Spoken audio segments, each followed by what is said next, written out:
Religion is a fragile house of cards, resting on the objectively discredited belief that religious leaders, either now or in the past, have been privy to some source of perfect knowledge, given to us by a being who definitionally cannot be wrong. Originally, that being, through his prophets, promised well-being in this life, so long as you followed his directives. So if you carefully obey the commandments I am giving you today, to love the Lord your God and to serve him with all your heart and with all your soul, then I will provide rain for your land in season, the autumn and spring rains, that you may gather your grain, new wine, and oil. And I will provide grass in the fields for your livestock, and you will eat and be satisfied. Likewise, those who did not keep God's commandments were to find themselves cursed. Of course, the gullible are not always stupid. People could see that those keeping God's commandments were not always blessed, and that those thumbing their nose at God were not always cursed. At least not in this life. In light of such overwhelming empirical evidence, the only thing to do was to convert the promise of well-being in this life into the promise of well-being in some future life, not subject to empirical investigation. Doing so meant that belief would be prioritized over evidence, allowing religious leaders to maintain power and authority, so long as the empirical world did not once again rain on religion's parade. Unfortunately, that's exactly what happened. Scientific discovery called into question belief after belief. At first, it was enough to imprison or kill anyone who caused such doubts with their findings.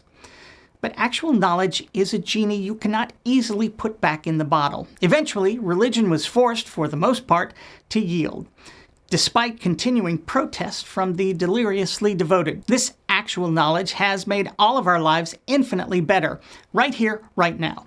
But in challenging the authority of God's holy word, believers have feared that our well-being in the next life is now threatened. Both Christianity and Islam place a premium on what exactly one must believe to enter this world of eternal bliss. And the actual knowledge provided by science has continued to make such genuine belief ever more difficult. But it's not just science. The religious have to be wary of other religions, teaching other gods and offering another way to the life hereafter.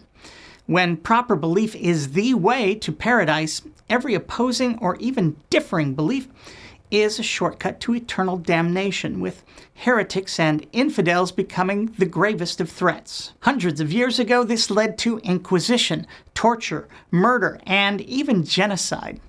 Today, it causes people to fly planes into buildings and blow themselves up in nightclubs and crowded buses or subways. Having been given the roadmap to a future life of unending bliss, the religious will do damned near anything to protect that map from those who would call into question the path outlined. The presumption of knowledge regarding some future eternal life and how to get there has been among the greatest roadblocks to gaining and benefiting from the actual knowledge we acquire in this life. If you prioritize your well-being in some supposed future life as opposed to this one, there's a good chance you're making the well-being of everyone else in the here and now a bit more difficult. This has been the history of religion, fighting to stop scientific and moral progress, because what we continue to learn in these fields frequently comes into conflict with what the religious already claim to know, what their holy books proffer in the name of an all-knowing, all-loving deity. Opposing basic scientific research and higher education, doing physical harms to those not in agreement, or passing laws to keep people from the rights owed them are some of the more dramatic examples. But making miserable the lives of children whose sexual preferences do not align with God's supposed will, or keeping our children from the truths of our world, including basic biology and evolutionary theory, are some of the more systemically subtle ways those prioritizing the life hereafter have made this life a little more difficult. For centuries, people have accepted the idea that the feelings of those comforted by a belief in the hereafter are more important than our well-being in the here and now.